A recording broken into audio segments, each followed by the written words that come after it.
Hello, everybody. Welcome back to Holly Randall Unfiltered. Before we start, I want to give a shout out to my sponsor, VB Health. Visit loadboost.com and use code Holly for 10% off or click the link in the episode description. Okay, so my guest today, we were actually just talking about how I've been trying to get her on the show for a long time. She was inspired to get into the industry after she watched some lackluster performances and knew she could do better. And she has definitely proved herself right. She's an iconic performer. She's hosted the AVNs. She's an entrepreneur, a business owner, and she is the latest winner of This Is Fire on OFTV. Welcome, Luna Star. Hi, Raleigh. Thank you so much for having me. No, you're welcome. Super Thank excited. you for coming. I'm so excited to finally have you here. I know it's been a long time, but today is the day. It is today. Yes. Yeah, when you mentioned before, when you said, "Oh, you know, we've been talking about this for a while," and I'm like, "Yes, I remember. We shot a scene for Brazzers, and you wanted the boots, and I was like, you could have the boots if you come on my podcast." And that was like 3 years ago. I know. And I was like, if I see that bitch out in those boots. I haven't worn them though, by the way, but I still have them. I remember what you say, but I know I haven't worn them yet. You were like, you know what? These boots are not worth an episode of Holly's podcast. No, they were. It was just always like I would say yes, and the time would come and I'll get busy, or I was not in town, but now I'm in town, and then perfect timing, and everything came out at the right timing. Yeah, no, and thank you. But thank you so much, and I'm sorry I haven't been here No, before. it's okay. And like I said, like I respect you guys are so busy, and you know, you like grant me your time, and I'm always super grateful for that. And it's a privilege to have you. It's definitely not like, well, everybody loves you, so I'm pretty sure everybody that comes here is because they really, really like you, and they will give you anything you ask. I wish that was true. It's true. It's true. It's true. So let's start off by talking about OFTV. So for those of you who don't know, it's OnlyFans' actual like mainstream, totally safe for work site. And they have a lot of like really cool shows. And one of them is called This Is Fire. It's a cooking show, and it puts various like performers against each other. If you remember, we had Riley Reid on last time. She was the winner of last season's. And this season, it's Luna Star. So tell us a little bit about that show and like how you got invited and a little bit about the process. Well, I was hosting the AVM, and Alex, he came up to me and told me about these shows. He told me about a different show in the life of same platform. And then he mentioned the cooking show, and I was like, I want to do the cooking show. I know I can cook really good, but I never been in a competition. But I just thought about like, if I had to do anything, I would prefer to do a cooking show. Because I know like, I did it for fun. I honestly didn't even know I was going to win money. So when they told me it was going to be a this amount of money, I was so happy about it. But I honestly did it just for the fun part. And I was so impressed with myself that I won. And I know I always cook good. I make all my men fall in love through my cooking. So that always helps. But I compete against a lot of girls that in social media cook all the time. So I was definitely very scared. And every single episode I was impressed and surprised that I won. Yeah. So it was like one of those things that I never really won anything in my life like that. And it just makes me so happy. I don't know. It was like, even when I won the last episode, I cried a little bit, like genuinely cried because I didn't even believe it. Yeah. It was kind of cool. It was super cool. So tell me how the competition works. So the competition is like they have like 8 different chefs, and they put you one against each other, and it's like a football. You get selected, whoever wins go against each other, and it's just a process of a couple days. And do they like tell you what you have to make, or they get you like certain ingredients? No, like, how does we that don't work? even know who we go against it, and we don't know what we're cooking. And I think that's the most scary thing. Yeah. That you just show up. It's like a Fire Kitchen or Hell's Kitchens. Okay. I think it's the same producer that produced that show, so it's a very high TV show. It's very, like, when I saw it, the cinematography, like, you can tell it's incredibly highly they did produced. so good. They have such a huge talent behind the cameras, and the set is amazing. Yeah. And so, it was so impressive. Like, even when I remember my first episode, I was like, I want this kitchen for me. It was that good. It was an impressive thing. And I was so happy to be part of it. And you know. So you get to set and they say, okay, you need to make this. Because I don't honestly watch reality cooking shows, and I know they are all a little different. Like some of them give you certain ingredients and you have to like make something up, and other ones give you a main ingredient. So they do, like, basically it's like a regular TV show. You go get in the sea, you talk about it before, and then you go to the kitchen and they just give you a basket and it's a surprise. They tell you what the plate is supposed to be like, but you can switch it up with the main ingredients. But the winning part is to have every ingredient they give you to be used in the plate. Okay. And I think that's why many episodes, like, I could have lost, but because I used all the ingredients, I won that one. So if you don't put all the ingredients in, are you automatically disqualified, or you did just dock points? No, I kind of dock points. Meaning, like, if it's like a tie and you have one extra ingredient that you're supposed to and the other one didn't, then you win.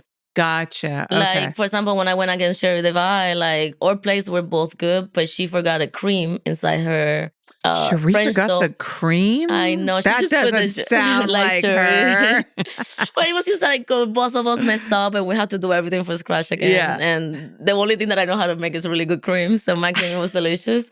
And that's what made me want that episode. If not, it would have been super tight in that one. Because her play was so pretty. What do you think was the best dish you made? I think it was the last one, the one that just came out with Riley. It was a branzino. I think from all my plays, I think that was my A1. Okay, so you won OFTV, and then you went up against Riley, who was the winner from last year. Yeah, because every year you go against the winner of the other year. Okay. So I went against Riley that she won last year, and I won that one. So you win like $20,000 to win the show, and you get extra $10,000 if we won the super finals. Oh, wow. So that was a little extra. I was like, oh my goodness, what is going on? And I watched every single episode, and I saw Riley cook, and I was scared. I was super scared because she cooks really good. But I brought my flavor in it, so she couldn't beat that. I'm sorry, Riley. I love you. So a branzino, that's something that I usually avoid ordering because it's like, it's the whole fish. Yeah. And it's generally like, it's a lot of work to eat. I never cooked that in my life. Anything that I cook in this show, I never cooked it. Okay. But I'm really good at like inventing. Okay. So I just cooked it like I would cook just a regular fillet fish. I just put the same ingredients and make the whole thing. And it looks really nice. When did you start cooking? Like, when did you learn how to cook? I think like all my life, like I'm from Cuba and my family, I never gonna forget this. We used to get a beach house in the summer and then all the family would go and stay for a couple of weeks in the beach. And my parents and the older people would get drunk since like 10 o'clock in the morning. So like, they would cook some of the main scene, like big pots for everybody. But it got to the point that they would tell us like, if you guys are hungry, you need to figure out how to cook when you're very young. And you're like in the kitchen, like, what am I gonna do? So like kind of you see how they cook and then you just start cooking yourself because it was like, they're drunk. We want to eat. So I start cooking. And I think I learned it like that. And my grandma, they all cook so good. So I think just watching them and being poor and basically like having 3 ingredients in the fridge and figuring out how to make that at dinner. Yeah. And I think that's why I was always been good at it. Not to know the plate, just figure out how to make something that is a potato, make that potato taste the best. And what do you think is like the one thing that people don't know about cooking, or like, is there like a secret trick that a lot of people aren't clued into? I think for me, it's like people follow too much recipes. Okay. And we all come from different backgrounds. So we all have different spices that we like. I think diversity of spices is what makes a really good cooking. Like, for example, like I don't know how to mix this spice with this spice. Well, what I do, and I did in this show, you can see it clearly, crazy. I put everything in my mouth because I don't know the name of the spices. So I would cook like a basic thing, and then I would get a spoon, I'll try a little spicy, and I try, and this doesn't go well. And then I get another spoon, and I put a different spice, and I would be adding until I could combine a good flavor. Okay. So that's kind of like the best thing, and mostly like the top chef that I ever like on Michelin star, that's what they will do. They just experiment with different flavors. Right. So what do you think is like your best dish just overall, like outside of the TV show, just what's like the Luna Star specialty? Before all of this, before I was vegan, I'm not vegan anymore fully, but it was seafood pasta. Okay. Because same thing, like, when you go and get a seafood pasta at any restaurant, they just cook all the seafood together and they throw it in the pasta. What I used to do, I was cook every seafood separate and then I'll cook the pasta and then I bring all those flavors together. So when you eat it, the squid doesn't taste the same as the fish or the shrimp. Every single thing in the plate tastes different. So when you just get one bite, you're like so many flavors in your mouth I always think about Ratatouille, the movie. How like he gets a little piece of cheese in the thing and like, all the colors comes out.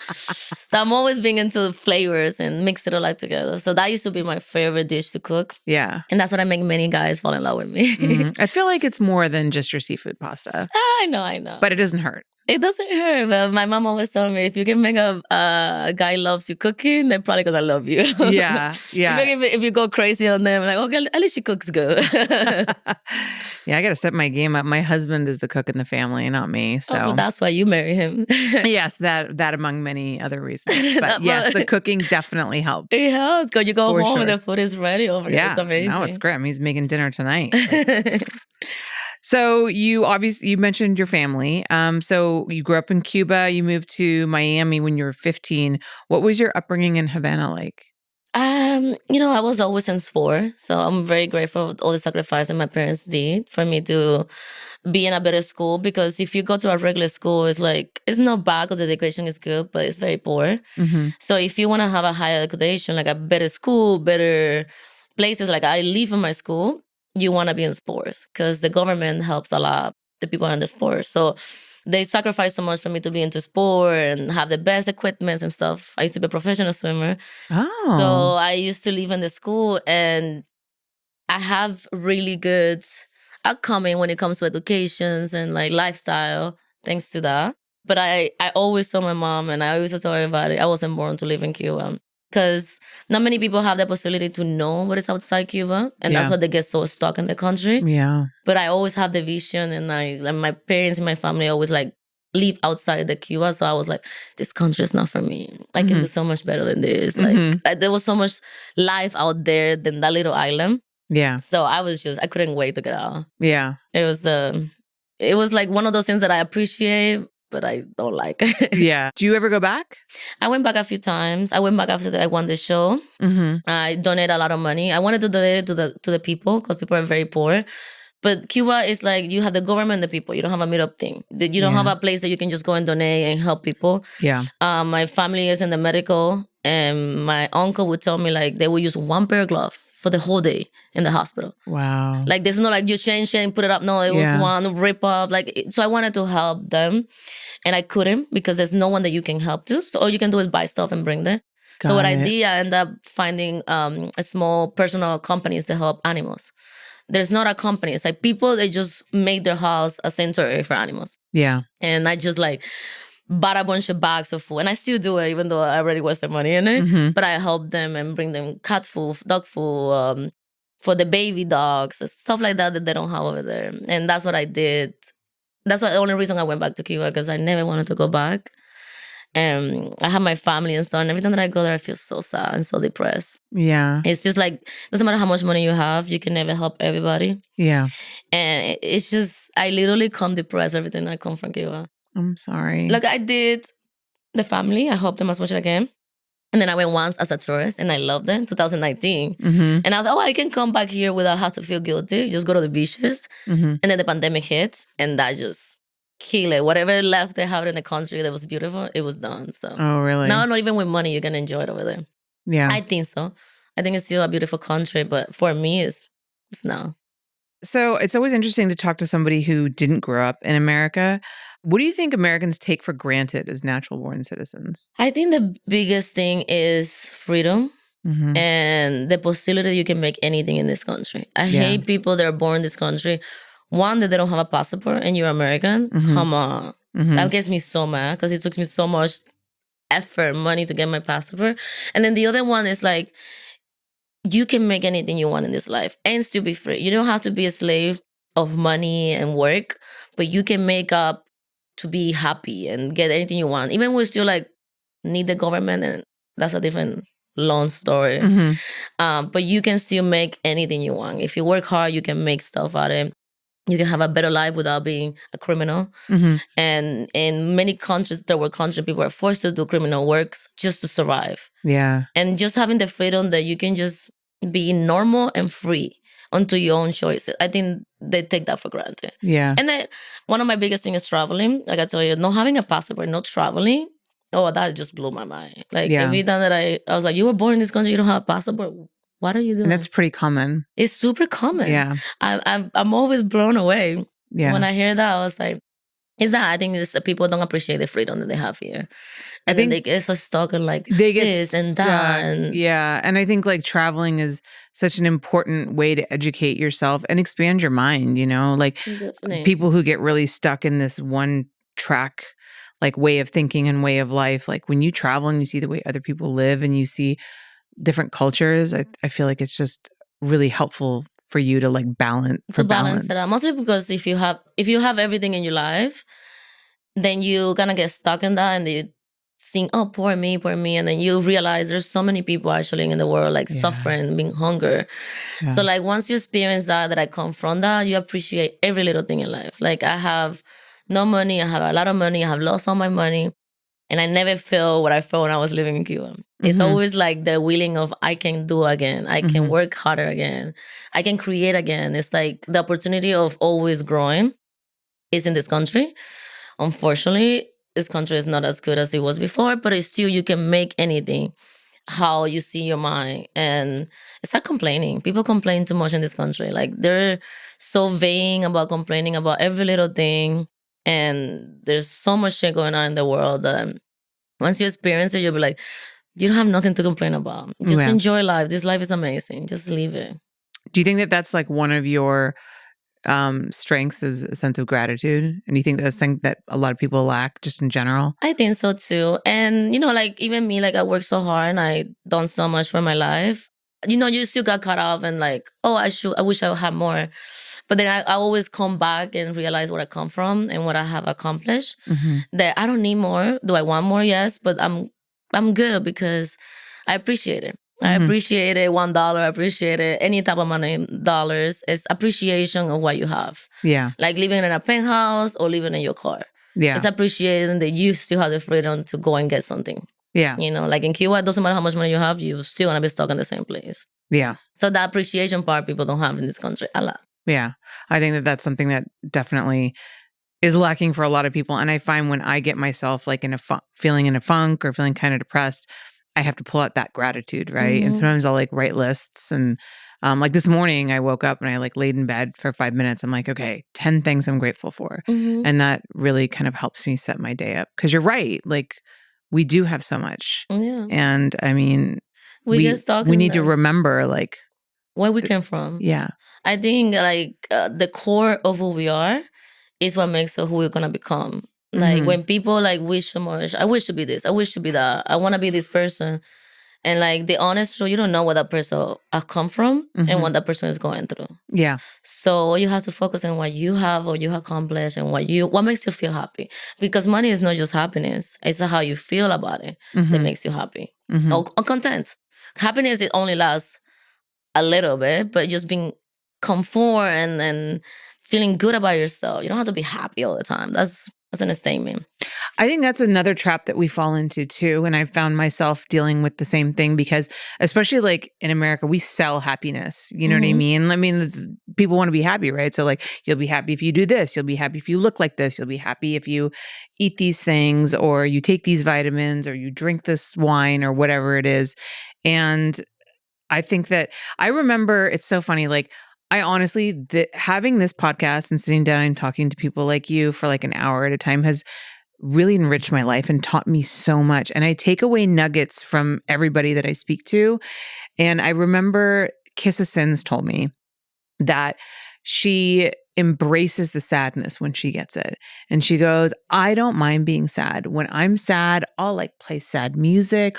I'll cry. And she's like, and I don't mind. I like it. I embrace it because that's part of the journey of life. It's the ups and downs. And so I take that sadness and I embrace it. And then, you know, and then I come out of it. And I was like, man, it's beautiful. And I think about how like, you know, especially with, you know, my alcoholism that I dealt with for so long, I was always trying to escape sadness. I didn't want to deal with it. So like, let me try this thing and this thing and this thing to get me out of that feeling when like, really, sometimes you just got to sit in your sad feelings and just process it. So I think you have to leave it. You have to leave it to understand it. Yeah. It's like when you're trying to escape it with any substance or fakeness or activities, it's always going to come back. And my mom always just told me, like, for you to enjoy the light, you have to go through the tunnel of darkness. Yeah. And it's like Kinsa says, and I think I have this conversation with her too. It's like feeling what you're feeling is good. Feeling sad, feeling depressed. It's like understanding why this coming from, and you can overcome it or just leave it. Like I said, like you cannot be happy all the time. That's yeah. You know what I mean? It's like just leave it good, leave the bad, learn. And I think like as a humans, the best way to like overcome everything is learning. Yeah. We would never stop learning until we die. Yeah. So every day is something new. Like we were talking outside, like we don't know anything. All we know is how we feel. And everything that makes us is the experience that we have collected since we were born. So once you know that, whenever something happened to you, you can be like, okay, I feel this type of way. Let me change it. Because I have the power of changing how I feel. Yeah. And you don't necessarily have the power to change the world around you, but you have the power to change your reaction to the world around you. Someone told me once, if you can change your life by changing the way you think. Yeah. That's it. Yeah. You can be sad, you can be depressed, you can be happy, but that's how you see it. You know, what is your happiness can be my sadness. What is my sadness can be your happiness, you know? So I think it's just like people need to learn how to live and not take everything so personal. And we all think that everybody else are a reflection of what we're thinking. And people don't think the way that you think about yourself. And once you learn that, it's like life, it becomes a veil out of your body that nothing else matters other than that you being in your own world, living your own things and pushing the love. The more love that you give, the more love you receive. And that's about it. Do you think that this type of view has helped you with working in the adult industry and like dealing with, you know, internet trolls or the stigma, or do you even really experience any of that? I think like everybody else we do. I don't read my bad comments and nothing affects me because I don't take anything personal. Yeah. I always think like whenever someone says, even when I was younger, even before the industry, people would like come at me and say something or insulting me. I always react to like, you have to be hurting so much inside for you to try to hurt me without you knowing me, without knowing my story. Yeah. So I never let it affect me. And I never had any problems in the industry, but I think it's because the way that I see life. Whenever someone comes at me with a problem or a thing, like all I can give you is my best advice. Or I don't take anything that doesn't make me feel good. Like I just don't let your problems or your way of seeing me affect me because it's not going to change what I'm going to do. I'm going to still do it. Everything that I've done it for the right reasons. So there's nothing you can tell me that's going to hurt me. Even doing the industry, people at the beginning say so many things about me, but I was so conscious of what I did this for that it never affected me. Not once. Like everybody came at me and say, oh, this crazy thing. They came after my parents. They say all these things to my parents. And I remember my mom telling me, you're a good daughter. Everything that you had done is to help us. You had never changed. You always been so grateful. And like, even since my first check, I helped my parents because I know everything that they did for me. And this is a stigma that they want you to do this and that to be a better person. But I know that what I did is because it was going to make me better. Economically and physically and like emotionally, because it makes me free than be stuck in a 9 to 5 when I was really suffering. Yeah. You know, and then like my mom told me, it's like, I have friends that their kids are lawyers and doctors. They don't talk to the parents. They don't take care of the parents. Yeah. They probably make more money than me and they don't help the parents. And whatever money I ever have, if I'm good, I want my parents to be good. So that makes you like, I have a reason why I did this. So there's nothing you can tell me that's going to hurt me. Because I didn't do it for bad reason. You know, when you do something for a bad reason, someone comes at you, it hurts more because you'll be like, oh, I'm doing something bad. Yeah. But when you're done, nothing affects you. Yeah. It's just like, it's just takes my veil out and like people insult me and I just laugh because I was like, you don't know me. Yeah. People think that they know you because of videos that you do. And I'm like, that I'm not even a quarter of what you see on the internet. But that's part of life. That's part of being entertainment, that be judged. But when you take it, is when it affects your career. So I don't think it would never affect me because I only take the positivities, the good things that they say, and then the bad ones, I just leave it there. Yeah. They get blown by the time. Nobody cares. People that say stuff about me, later on they will be like, you remember me? I used to know you. I'm like, don't you were talking shit about me before? Now you're going to be my friend. So, but I don't take it personal. You got your own problems. And the way people treat you is always a projection of themselves and what they're going through. It almost nothing ever has anything to do with you. No. Yeah. Like if you do something bad, of course, you're going to create reactions, but then it goes back again. Like if you put bad stuff out there, bad stuff are going to happen to you. If you do good stuff and good intention, nothing will going to happen to you. So you believe in the law of attraction? law of attraction. People call it karma. But in general, it's like if you're walking to a good path, good stuff is gonna happen. As soon as you turn to the wrong path, bad stuff gonna happen to you. That's what you have to see. Like if you go to the ghetto, shit gonna happen. Yeah. If you go to the nice city, nice thing is gonna happen. So you have to see the way that way. Try to always do good, and good stuff is gonna happen to you. Yeah. So I'm assuming that you're still close with your family. I'm super close with all of them, and they accept what you do for a living. They love, but when I say they love it, it's not a statement of the adult part. They just love what I have what I have done with it. And they see me that I'm happy. They see that I help everybody. They see that, they see that I feel better. And then I think they love that. My mom, everything is like, oh, this is my daughter. Even my dad, when I go out with him, he was like, yeah, that's my daughter. Like very proud of it. Because it becomes me a very secure person that I can like outcome anything. Just know the word stigma of being an adult actress. That's not all I am. Everything that I did through that is to become better. I have my business, do all of this stuff that I do. So yeah, they're very proud and they love it. And now because I'm a little famous, they're like, oh, my dad is famous. And I'm not that famous. So they kind of like living through me the life that they never had. So I like that too. Yeah, I love that. All right, guys, we're going to take a quick commercial break and then we're going to come. I swear we're going to talk about porn. I'm sorry. I talk too much about life. No, I love it. And actually, this is why I wanted to start this podcast, because having these conversations they're just wonderful conversations, and people, probably didn't expect you to be as deep as you are. And now they know. See, isn't that great? It happens. All right, guys, stick around. We'll be right back. Hey guys, let's talk about stepping up your game in the bedroom. Whether you're looking to impress your partner or just feel more confident, Load Boost by VB Health is here to help. This powerful supplement is designed to improve the quality, size, and even the taste of your load. That's right, Load Boost isn't just about quantity, it's about making every moment count. You know who swears by it? My friends, adult film actors. They rely on Load Boost to deliver on screen, and now you can bring that same level of performance to the bedroom. But it's not just for the pros. VB Health has happy customers across all 50 states and in over 45 countries, and they're loving the results.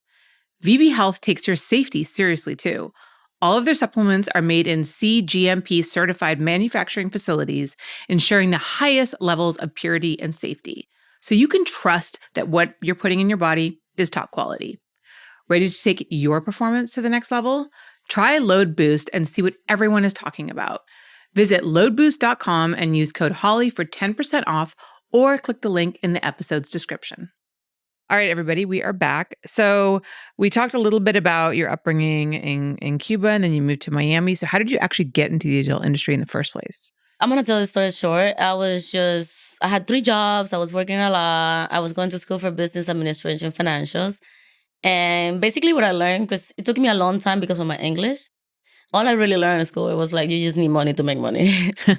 And I remember I needed $500 to pay my rent. And I was walking into my apartment and I heard 2 girls talking about it. They were looking for extra. And what it caught my attention was that they were paying $500 if you show your tits. I was already a free-spirited and I just did my tits. So I was like, in Miami Beach every weekend showing my tits for free. And I was like, wait, what? And I went, it was for a company in Miami. They do like all these parties, it seemed. So you have the talent and then you have all these extras. And I'm always being really into the camera. I love production and all of that stuff. So I was like so blown away. How big is this? This is not like the videos that you see online. This is a lot going on. So while everybody's partying and drinking and all that stuff, not drinking water. They're doing all of this stuff. I'm sitting next to the talent and I'm listening to conversation. I'm like, about the lifestyle, how much money they're getting, about sugar daddies, and they buy me this, they buy me that. And I'm like, wait, what? And the video starts, and I remember being behind the camera guy, and it was a threesome. It was Jake Mack and 2 other girls. And it was the most horrible threesome I've ever seen in my life. And I never done porn before, but it was like, I can just tell it was bad. Yeah. And I remember going to the camera, I was like, what is this guy doing? This is horrible. Like, who's watched this? And the guy comes to me and is like, oh, you think you can do better? And I'm like, I'm just trying to compare myself to them. But like, as an entertainment, yes, I can definitely do better than just laying down on the couch. And he just told me, go here, go there. And that's it. The rest is history. And even my first video, it was a foursome. I know you had it in the thing. It was, I did know about it. Of course, you know it. But it was like me and the other girl and me and the guy. And then we just get together. And as soon as we start, and I'm doing the VJ, I remember the camera guy stops and look at me and told me, "Are you sure you never done this?" Because I already knew how to open up. Yeah. Like I don't know why. It was always... You're just a natural. It was a natural. And yeah. I was like, well, I sucked it before, but I've never done it in camera. But even the girl that I was with, she had done it for many years. And he was just like, you can compare the talent is different. And because I know she was doing it for the money, even though I was doing it for the money, I also generally liked it. I love being in front of the camera. I love like verbally and bring all the stuff. So yeah, after that, I was always good at it. I don't know. So when you finished that video, how did you feel? Did you think like, okay, this is what I was meant to do? Or were you still unsure? Oh, no. I even before we started, I already knew I liked it. I was just like, even to this day, like I don't really need to be with a company. I love being in production. I love with brassers to show out the set, to get your makeup done, to treat you like a star, whatever you need. All that process that it takes to do a video, I love that. You know, so I always knew, like, I used to joke about it. Was like, I meant to do porn. Like, I was good at it. And like I told you before, I never did it for the fame or to be out there in the world. Like, oh my God, I'm a porn star. No, I just generally do that work. It's good money. And then with that money, I did all this stuff. But I generally still like doing porn. And I probably would still do porn for a long time. Yeah. Honestly, like until they'll call me, I'll probably 60 euro, like, and I would probably still do it. I swear to God. It's just the whole process of the recording of a video, I liked it. Yeah. And one day I want to be behind the camera too, but I still would like to be in front of the camera too. Yeah. Well, I always feel that if you can spend time in front of the camera, that just makes you like a better director or producer, because understanding what it's like to be talent, I think, is sometimes like one of the key elements that's missing from a lot of directors. It's true. And because it's important to, I never really got it. And though I've never like performed in porn, I hosted a TV show for Playboy TV. And that experience was like really eye-opening because I had never spent so much time in front of the camera and like hosted a show. And just like the emotional energy that you have to bring to set every day, doesn't matter how you feel, what's going on in your life. Like if your dog died the day before, if your boyfriend just broke up with you, whatever it is, like you got to show up to set and like you have to like bring it up. Bring it on. And that's fucking hard. It is hard. Like, it is really difficult. I had no idea because, you know, working behind the scenes, I can show up to set and be in a shitty mood and it doesn't matter because nobody sees me. I can just be like grumpy behind my camera and be like, action. You know? But like, if you're on camera, like you have to transform and become someone different. And that is like a Jedi mind trick that's really difficult. It is difficult. And I think that's what it becomes a lot of talent that you can tell. Like, there's some people that bring the problems at work and it notice in the camera. And some people, like you say, you just turn it off. Like, I always felt like I become Luna Star when I'm shooting. Like, I have many problems before my set and it takes a lot to go to set, like prepare. People just say like, oh, I'm going to show up and do anal. No. It's a preparation that you take a day or 2 days before, mentally, physically. It doesn't matter what you go out. Like, I can be sad, crying. As soon as you say action, I will turn up on the person that I'm supposed to be for the movie, for the video. And then that hour, whatever time that we're recording, I'm a different person. And it feels so uplifting because even if you're going through something and you do such a good job performing as the person that you're supposed to, they expected you, and you do a good job, it kind of like upbrings you a little bit. That you're like, my problems is so minimal, that there's so much going on. So many people depend on you. Me, my family, and the production company. Like, if you have sad and you cancel the work, a lot of people don't work. So you have to like think about it, the bigger picture. And then it's just like, even in my worst day, you would never see it in the camera. Like, you just like you said, you just shut it down and just do what you have to do. And kind of like helps a little bit. It's like a psychology. You're like, you can do better. You know how you can fake it so good that you believe it? That way. Yeah. It's funny because you mentioned, you know, you can't just show up to set and do anal. But actually, you did have to do that for me once. Remember when we shot that Brazzers scene? And your agent forgot to tell you it was anal? And I was like, okay, we're shooting anal. You were like, what? And I was like, oh, shit. And you did. And, you know, like... But it is... I mean, we told you. I was like, you don't have to. Like, we can make this a not... You were like, no, it's fine. Give me an enema. I'm going to the bathroom. I'll be right back. And like, it was a great scene. Yeah, it was. But because I also like, I'm very professional. If I have to do something... It was just taking me a little longer, but because I don't want to show up to say halfway done, let's put it away. But anybody else will be like, oh, no. As soon as you told me that, I just changed your mindset and be like, okay, this is what we're going to do. We have to prepare, and then we're going to do the best. If I would think that I was not going to do my best, I would have not done it. Yeah. But yeah, when I do have to, I like to prepare very well. I like to it's mentally, physically preparing. So when I get there, I'm my best. Not getting there like, oh my God, I hurt. Oh my God, I cannot do it. Like it was shown on camera. So yeah, preparing it becomes better. How do you prepare for an anal scene? I think mentally accepting that it's a job, and I don't do anal in my personal life. So interesting. Yeah. Do you just not enjoy it, or? I think it becomes again the preparation work. It's like I said, that's true. It's a lot of work, and you're like, if I'm not getting paid for it, no. Nothing about pay for it. It's like for example, like I would not eat some sort of food. Like at the beginning, I would not eat for like a whole day. Now because I talked to Asha Kira, she teach me a few tricks.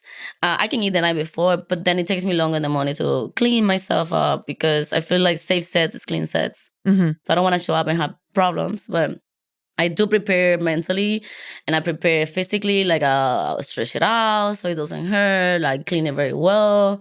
So when I get to set, I give my 100% and there's no, this and that.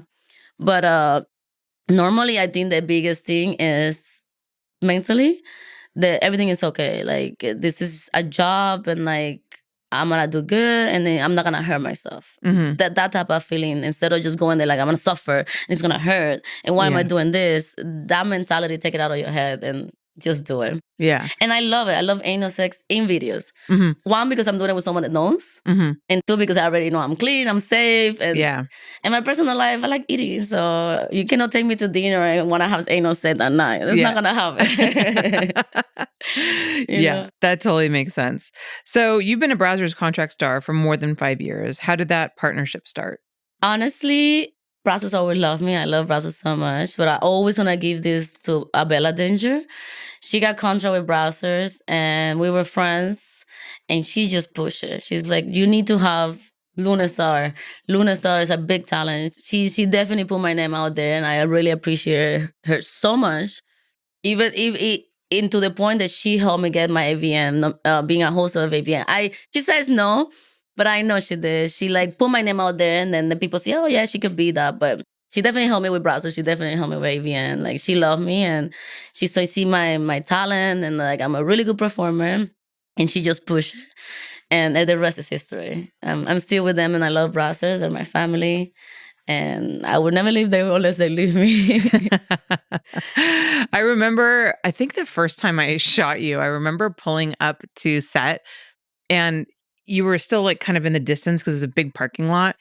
And you were, I saw someone doing like lunges across the parking lot. Like, who the fuck? Like, I honestly thought it was like some weirdo because we were like in not the best part of town. Yeah. So I thought maybe it was like, I don't know, some buddy who had mental issues who was like doing something.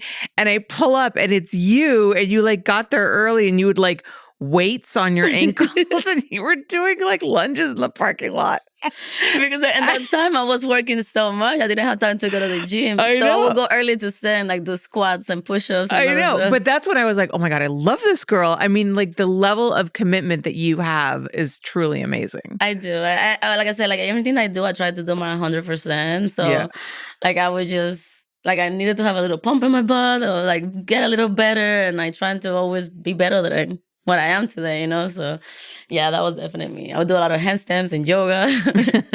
All of those stuff. What are your favorite types of scenes to shoot? Honestly, I used to love Gonzo movies, but now I really, really love feature. Really? I just got to be, for the first time, I did my own feature that I helped produce and direct with Brazzers, Search and Destroy. But then I got selected for the Shakedown for Digital Playground, and I just did Project X, and I'm the main actress. And I loved it. It's very like, it's like so nervous because I'm always scared of my English. Not to sound the right way. And being an actress and I act for real, not even having sex that day. It's like, I was giving my 100%. But I loved it. I love it so much. So like, even when I was not shooting, I would stay until the end of the day with everybody. I would stay looking behind the cameras. I would stay where everybody was acting. Like, I really, really love this big production movies.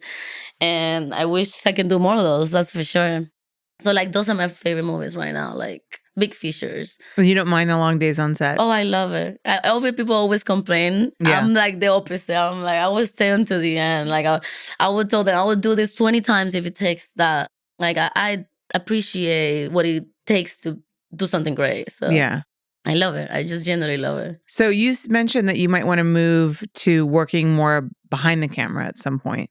What do you want to do specifically? Do you want to direct? Do you want to shoot camera, produce? Like, I wish I could shoot camera because I have this vision, but it takes a lot of knowledge. You have to learn the cameras, and the cameras are always changing. Every time that I try to learn a camera, then a new camera comes out. That's true. So I'll tell you the truth, I don't like that part. I think maybe just directing and producing, I think I would like them to bring my vision. Like when I hear a story, when I read a book, I have such a vivid imagination. Like I imagine everything, every angle this way. Even when I read my scripts, even though they're doing something completely different, in my head, I completely see it differently. Like the position, I can just see it when I read something.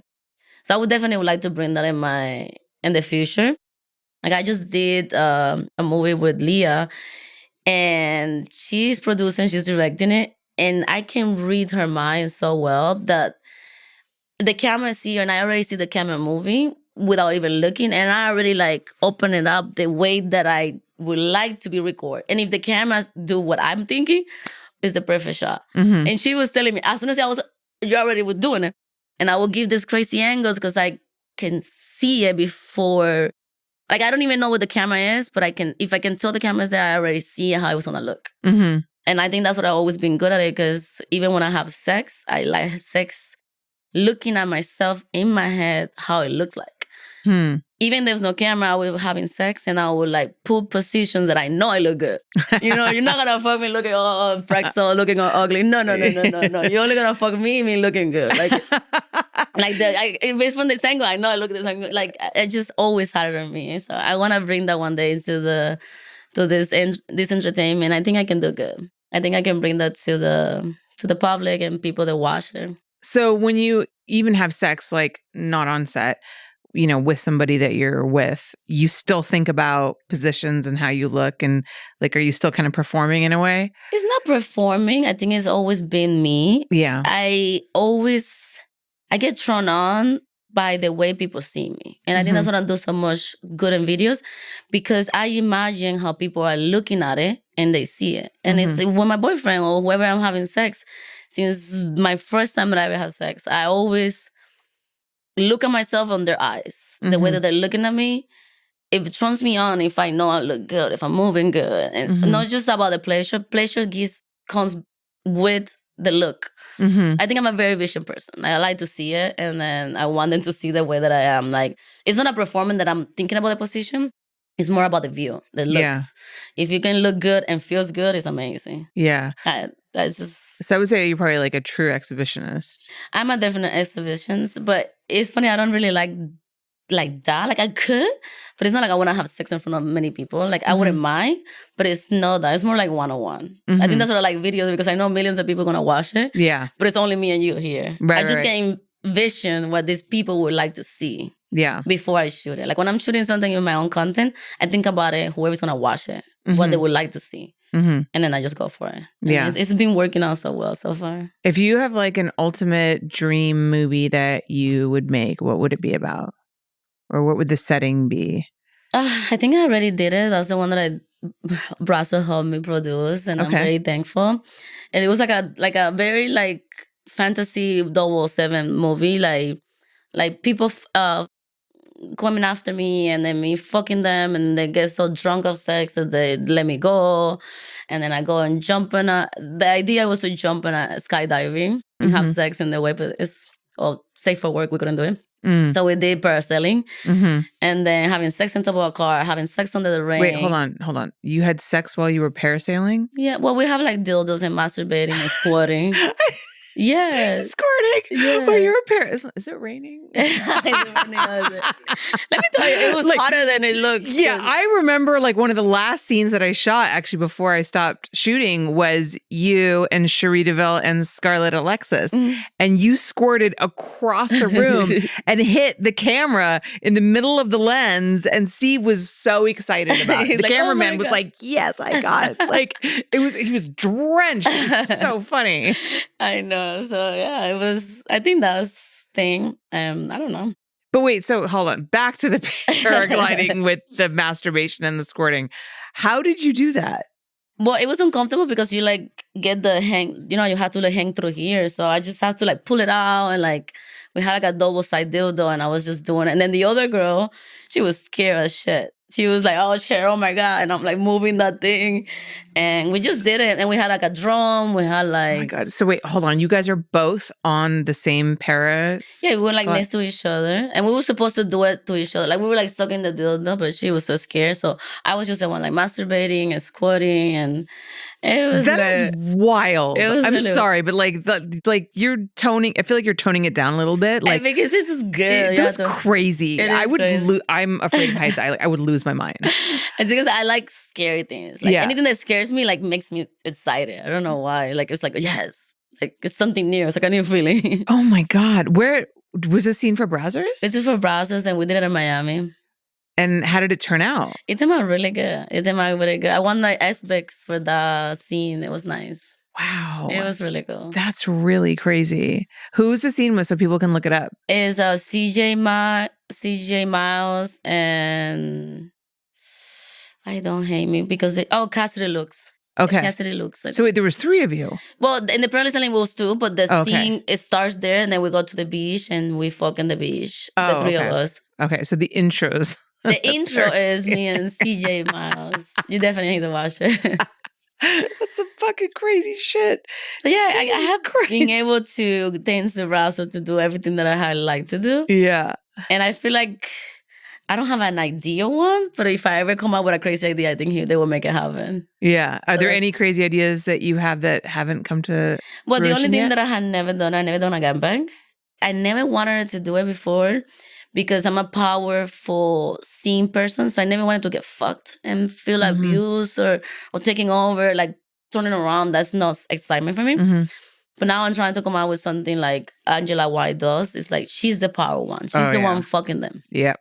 So I'm like, if I can do something like that, then I would definitely do it. So I'm working on my ideal gangbang. But it's like sex. Like I've done so much sex, but I only do stuff that I like. Like I don't want to never do anything I don't like.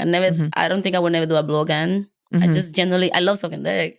I can suck 2 or 3 dicks, but having so much and so many people come on me, I don't think that's sexy for me. So I don't judge anyone.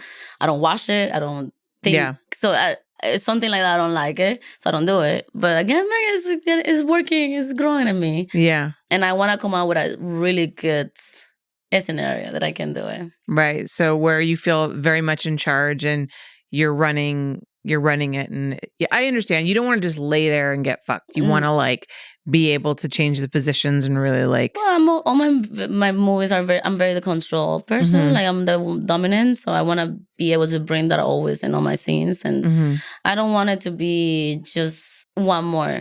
I want it to be good. I always talk about doing like a circus one.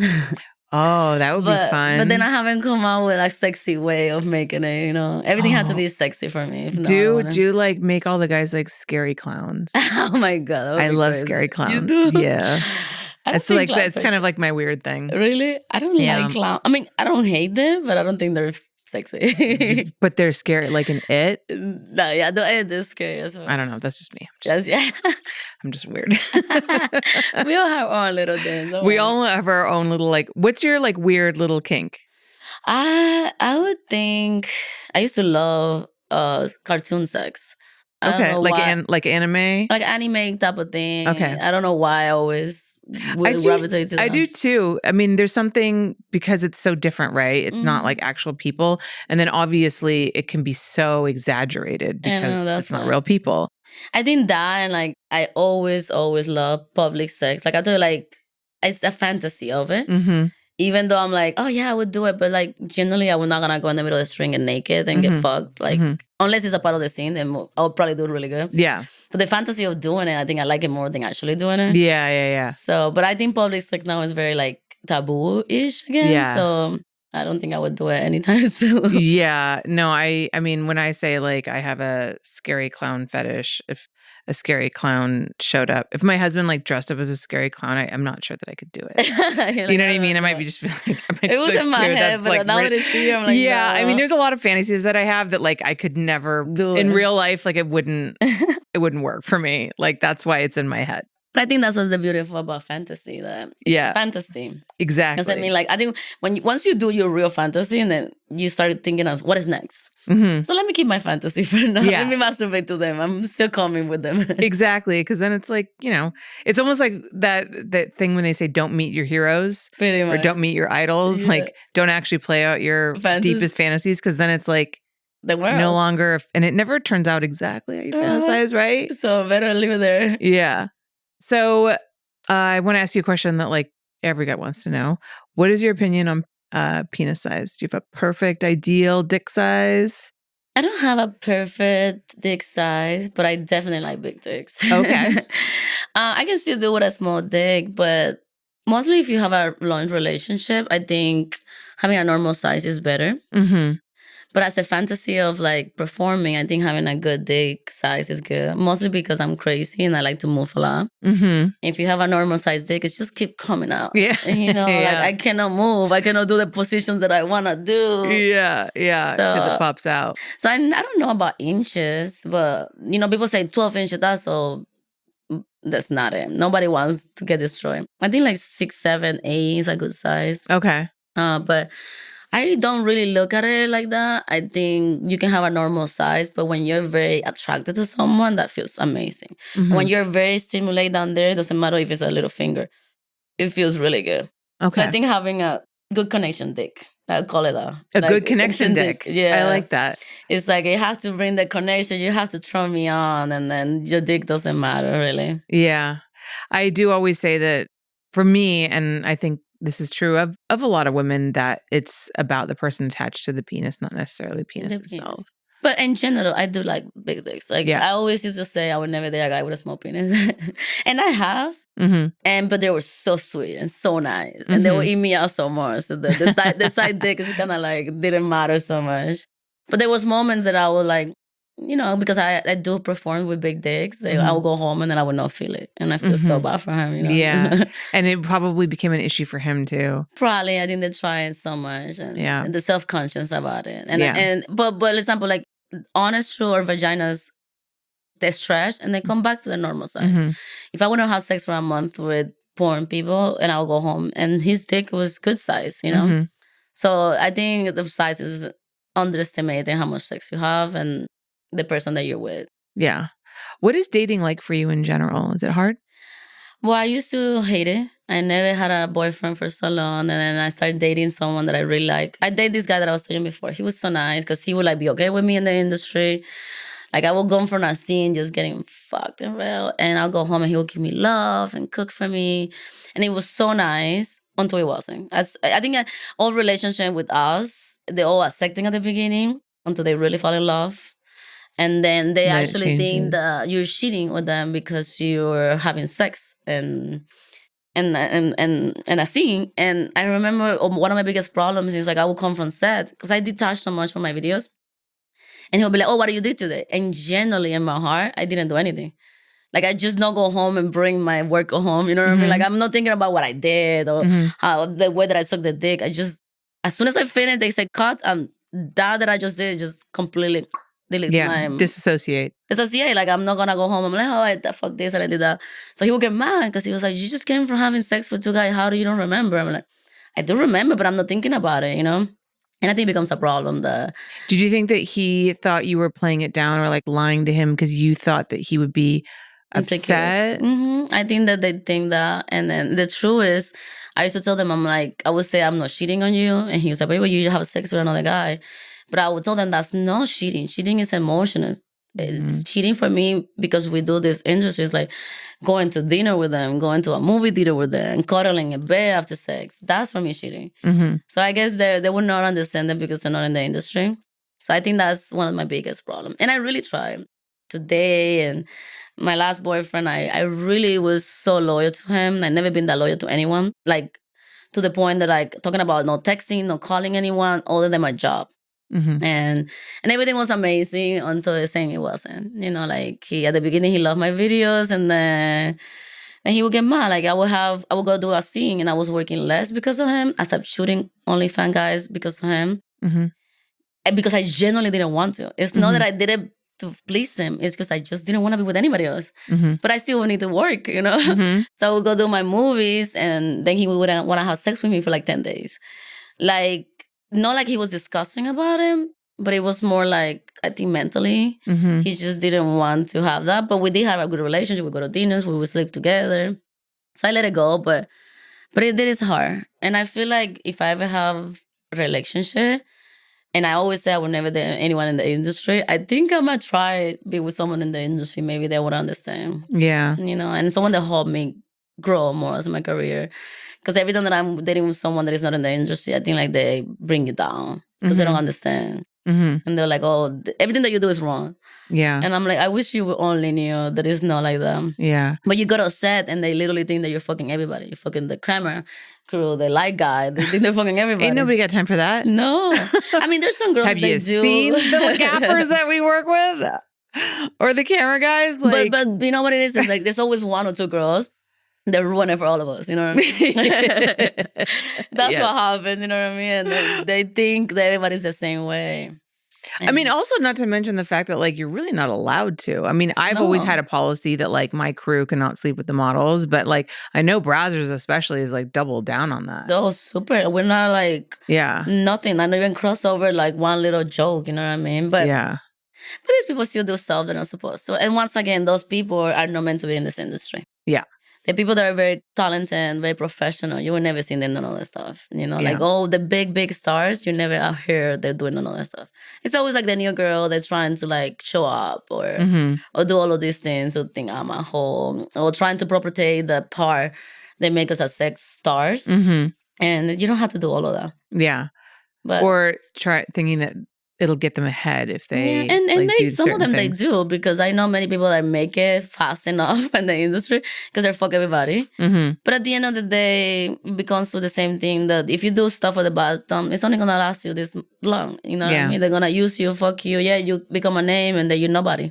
Yeah, because you have all of this trash after you. You know. What do you think is the secret to longevity in the industry?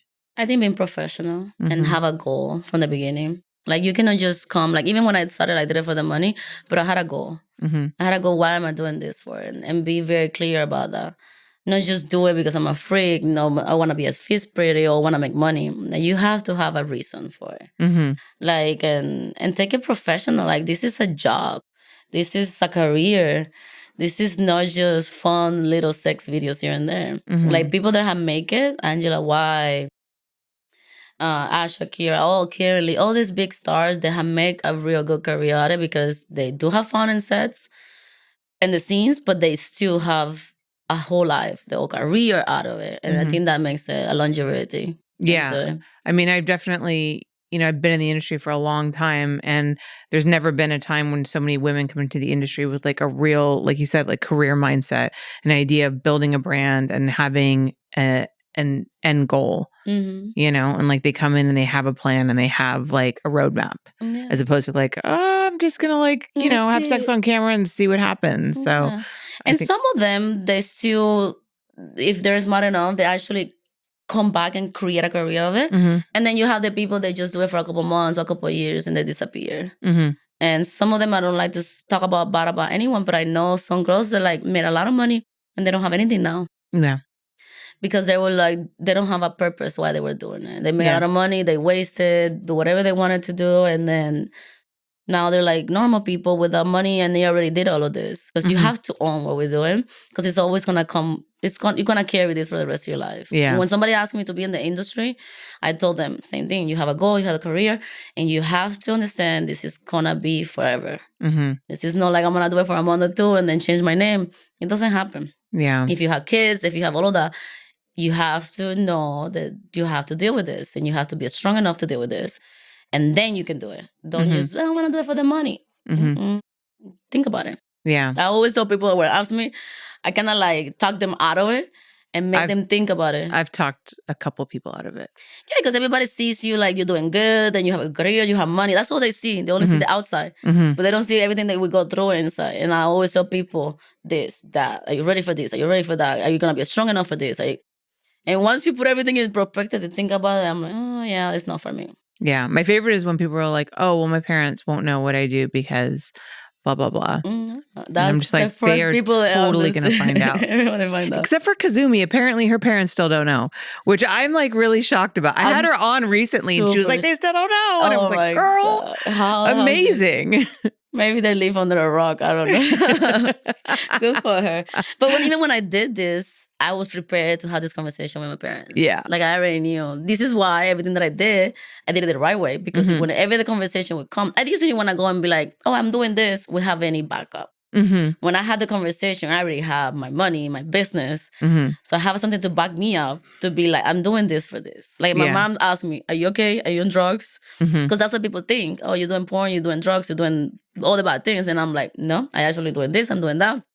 I bought them a house, I bought them a car. So I give them a better life. They're like, okay, you're doing good. You know, like you're not crazy. You're not like how people see us, you know, like as a porn star. So.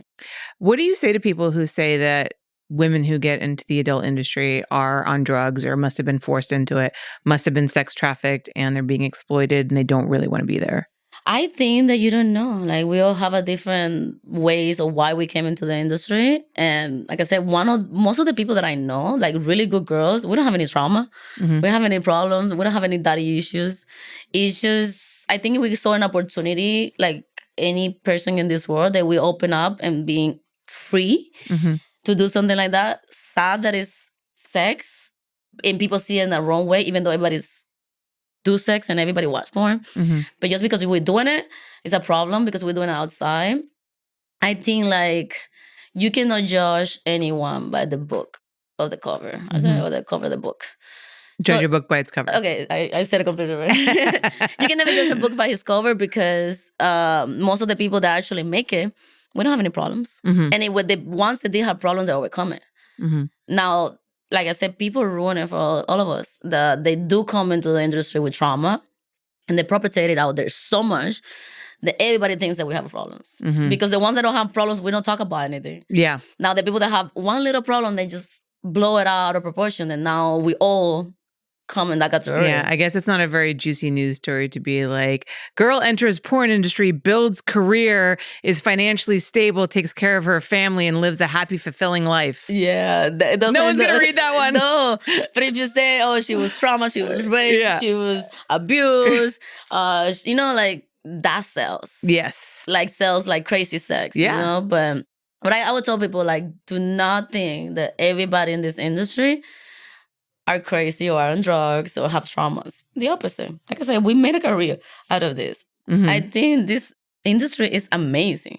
Like I met so many high-end people, like famous or like in the government. They will come up to me and know who I am. And I don't even know who they are. You know what I mean? Because they watch our videos. And that makes me realize how important and how big we are.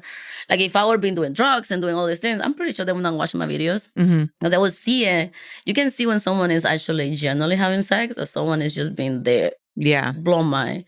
Because I think fans want to watch videos where they feel that the performers are enjoying themselves. Yes. Because then they can participate in that energy. Yeah, and they can see it, I can be that person. Like you fantasize of being about that person or having that person in your life instead of having just a random drug addict, you know what I mean? But I think a lot of people think so much bad about it, but I feel like the stigma is changing so much. I think porn is changing the stigma of mainstream, is changing the stigma about us. that I think we're doing good. I think that all the years, all the people that fuck it up for us, I think all the people that are doing good now, we are changing the ways. We're changing people's mind. We went from like you say, like people thinking that we are doing how dramas and problems, and to now having all these talents that they're just good and then doing good. And I think we're bringing that to this new world. Like, no, we're good. We're making something out of it, and this is normal. Sex is normal. So I like that about me and all the performers that I know that have changed their ways so people think. Yeah. What is your favorite thing about the adult industry? I think how close everybody is in it. Yeah. Like the family, like I know people and said that I probably see them once a month or maybe once a year. I just saw someone the other day in this porn party that I went, and I never go to these parties. Someone that I met 6 years ago, and we didn't change your number, and he told me, I consider you my friend even though I never see you.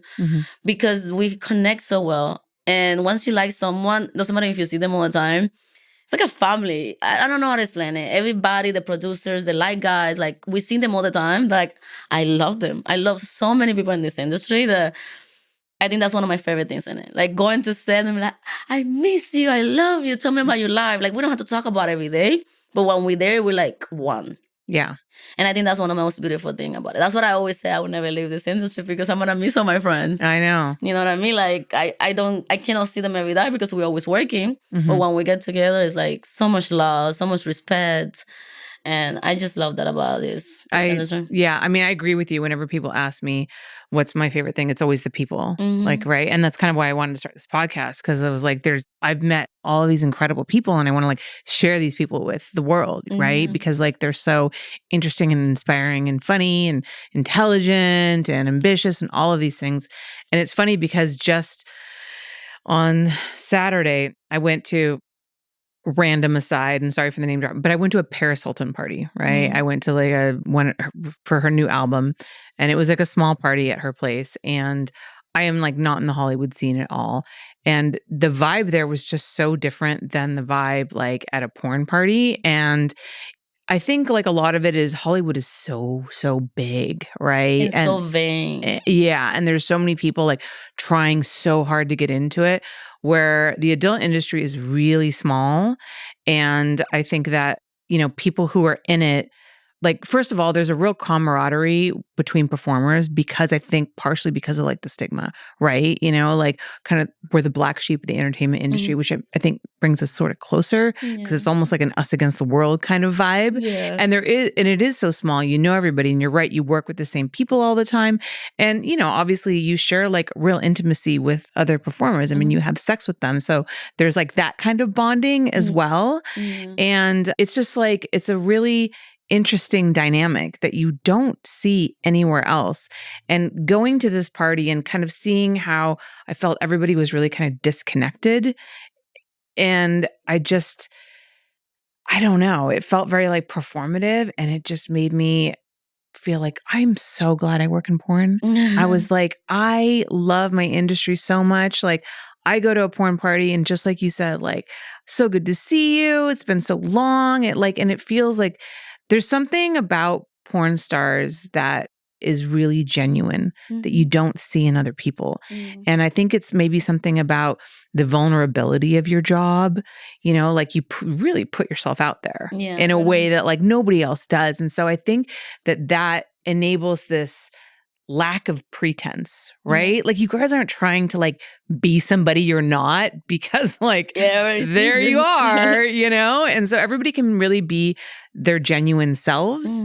And that's like, I think really unusual and really magical. And very beautiful. Very beautiful, like you said. We're just like so connected. Like even the guys behind the camera, you see everything of me. So like who am I to come and treat you any type of way? You already know me. It's like you become family. You become family. Like I get so happy to see them all the time. And I've been to a few Hollywood parties too. And it's true, you don't get that. Everybody's trying to show up or like pretend something they're not.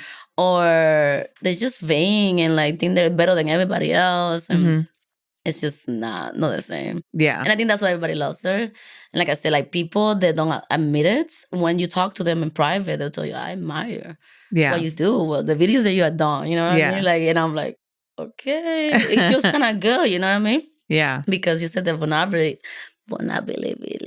of just showing off yourself all the time. That people think they know you. Yeah. And I think that's beautiful. Yeah. I remember, like, I don't know why it stuck in my head. I remember I asked Anna Fox something like a couple of months ago, and I was like, hey, can I give this person, like, I think it was like somebody needed some paperwork or something, and I never give anyone's information without asking. And just her response was like, she's like, girl, my butthole's on the internet. I don't care. And I was like, and I don't know, there was something about the way she said that. And I was like, it's that attitude, right? Like, true. I'm out there, like, I've got nothing to hide. Like, here I am. And I always think about that. I think that's super cool. I tell that people too, you know how girls, when we take pictures together. Yeah. And you still have to be like, what's your social media? I'm like, oh, I don't like this one. I don't like that one. Yeah. I'm not a picky as much. And I should maybe be a little bit picky because I see the pictures and I'm like, oh my God. And I always tell people like, there's so many ugly pictures of me on the internet with all of this shit in my face and all of that. Do you think I would care if one eye is closed or not a picture? You know what I mean? Yeah. Some people do care so much. Like, I know you have to delete that picture. And I'm so like, I don't care, man. Like, there's so much out there. I know who I look like. I know who I am. Like, I don't care what that picture looks like. Yeah. Yeah. It's that feeling of like, there's everything out there, because I've done this for so many years. There's nothing you can tell me that I look good about right now. Yeah, absolutely. All right. Well, before we wrap up, I want to talk about your newest mainstream venture that you just did. Yeah. So I got the opportunity with some of my friends here in LA. And they already done some like low budget movies, and I got to help them produce and direct, and I loved it. I was like you, and said, "Shut the fuck up, let's shoot." Because is that me? A little bit sometimes, because sometimes people like take so long. No, or industry is fast forward, and then like you shoot with the Hollywood people, and then like everybody's just like wasting their time and talking. Oh my God! And it's 2 o'clock in the morning, and they're complaining about that it's late, but I was like, you guys have been talking. Yeah. So like I'm so nice, but when it becomes jobs like that, I'm like, I become somebody else. And I loved it. I was like telling people what to do. Let's do it like this. I'll be like this scene, like I told you, I'm very graphic in my hand. I'm like, I want the fossil drip this way, and then the angle this way. I could see it in my head. And it's coming out in October 24 for Halloween, and I can't wait for it. It's called Suckers. And it's basically kind of like what we do, and it's about an OnlyFans girl. But the story is like a bunch of friends are in a Hollywood party, and this girl, me, I guess I do something dumb. Or something do something to me that I do something dumb, and all of them record me. And all of them become famous. One made a music about it, become famous musician. One become a big YouTuber. One become a big TikTok. All about that experience that they did with me. So they basically like used me to become so big. And then I was depressed, and I asked God to help me, and then God never answered me, so the devil did. And I become a vampire. And then I basically invite them over for a party, and then I'm a big successful OnlyFans girl. That's what they came to me to get social media, and then I killed them. I killed them almost all of them, and then, you have to watch it. But it was really good, and it was a really low budget movie, but we give our heart into it. This is like my first one, and if everything goes well, we sold it to Tubi. It's gonna come out in Tubi. I want to do more. Like, I want to do it, and I didn't want to act, because like you can tell, like the first acting scenes, I was so scared, even though I know the script by heart. Once they say action, because I'm trying so hard, I was a little nervous. I had to do it a few times. But then when the movie process, I'm like so in it. Like I was so into it. So like as much as I like to acting, that I'm not as good at it, I'm honest. I want to produce. I love producing. I want to bring my mentality there. Like, I want to produce porn too, but I think mainstream it's just like a little step on it. Yeah. So if everything goes well, then I wanna show the world with my vision. Awesome. And hopefully it will come out. I love that. I love that. Well, I'm definitely gonna have to check it out. Yes. Whenever it comes out, I wanna get like a place and rent at a theater and play it. So I may invite you. Okay. Yeah. No, maybe not. I'll invite you. I'm sorry. Okay, maybe. No, what I said maybe is because I don't have the place yet, so I don't know if I will have it. I can help you with that, actually. I know somebody who gets, like, because we were going to do a screening for a movie that we're doing. Oh, that would be so I actually know someone. No, that would be nice. Because I have a few people that I would like to show at the same time. And I sing only pieces. I haven't watched the whole thing because I don't want to. So I want to experience with everybody. So I definitely would take that. Yeah. A screening is a great idea, too. It's also a great opportunity to get social media so that people can, come and like promote it. Yeah, it's a good way to like promote it. That's why I'm having the party for my Kickstarter, you know, like it's really just about like the social media, because get the hype up. Okay, I like that. Okay, thank you so much. I appreciate it. Thank you. All right, well, Luna, it's been so awesome connecting with you. And we're going to do a little Patreon Q&A because you guys sent some questions in for us, which you can access only at my Patreon, patreon.com/HollyRandallUnfiltered. But for now, Luna, can you tell everybody where they can find you online? So hi everybody. You can find me on Instagram, Luna 5star, Twitter that I don't use as much, Cute Luna Star, TikTok, Luna 5star TikTok, and OnlyFans, Luna Star. So yay. Amazing. And you guys can find me on Instagram and on Twitter or X at Holly Randall. I already threw out my Patreon link there, and just go to hollylinks.com for access to all of my platforms. Everything is there. Thank you guys so much for watching, and I will see you on the next one. Thank you for having me. Thank you.